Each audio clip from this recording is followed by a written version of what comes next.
ഭൂട്ടാൻ വാഹനങ്ങൾ കേരളത്തിന് പുറത്തേക്ക് കടത്താൻ ഉടമകളുടെ ശ്രമം. സംസ്ഥാനത്തെ എല്ലാ ചെക്ക് പോസ്റ്റുകൾക്കും കസ്റ്റംസ് ജാഗ്രതാ നിർദ്ദേശം നൽകി. നികുതി വെട്ടിച്ച് കേരളത്തിലേക്ക് എത്തിയത് 200ഓളം വാഹനങ്ങളാണെന്നാണ് കസ്റ്റംസിന്റെ കണ്ടെത്തൽ. കുണ്ടന്നൂരിൽ നിന്നും പിടിച്ചെടുത്ത ഫസ്റ്റ് ഓണർ വാഹനം നിറം മാറ്റാൻ സമ്മർദ്ദമുണ്ടായിരുന്നതായി വർക്ക്ഷോപ്പ് ഉടമ ന്യൂസ് മലയാളത്തോട് പറഞ്ഞു. വിശദമായ റിപ്പോർട്ടിലേക്ക്.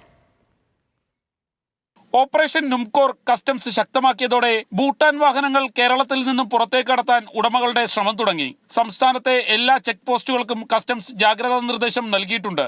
വാഹനങ്ങളുടെ നമ്പർ അടക്കമുള്ള വിവരങ്ങളാണ് കസ്റ്റംസ് ചെക്ക് പോസ്റ്റുകൾക്ക് കൈമാറിയിരിക്കുന്നത്. നികുതി വെട്ടിച്ച് കേരളത്തിലേക്ക് എത്തിച്ചത് 200ഓളം വാഹനങ്ങളാണെന്നാണ് കസ്റ്റംസിന്റെ കണ്ടെത്തൽ. ഇതുവരെ 38 വാഹനങ്ങളാണ് പിടിച്ചെടുത്തിട്ടുള്ളത്.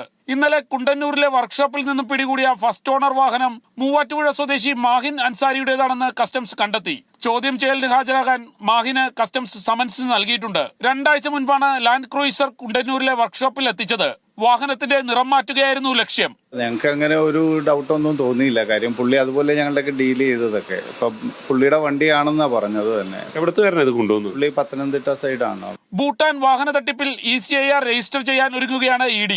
വാഹന തട്ടിപ്പിന്റെ മറവിൽ കള്ളപ്പണ ഇടപാട് നടന്നതായാണ് EDയുടെ പ്രാഥമിക കണ്ടെത്തൽ. ഭൂട്ടാനിൽ നിന്നും കടത്തിക്കൊണ്ടുവന്ന വാഹനങ്ങളിൽ വൻ ക്രമക്കേട് നടന്നിട്ടുണ്ടെന്ന് MVDയും കണ്ടെത്തിയിട്ടുണ്ട്.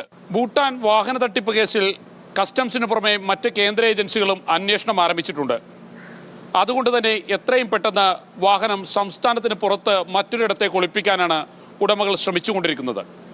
ഷഹിൻ ആന്റണി, ന്യൂസ് മലയാളം, കൊച്ചി.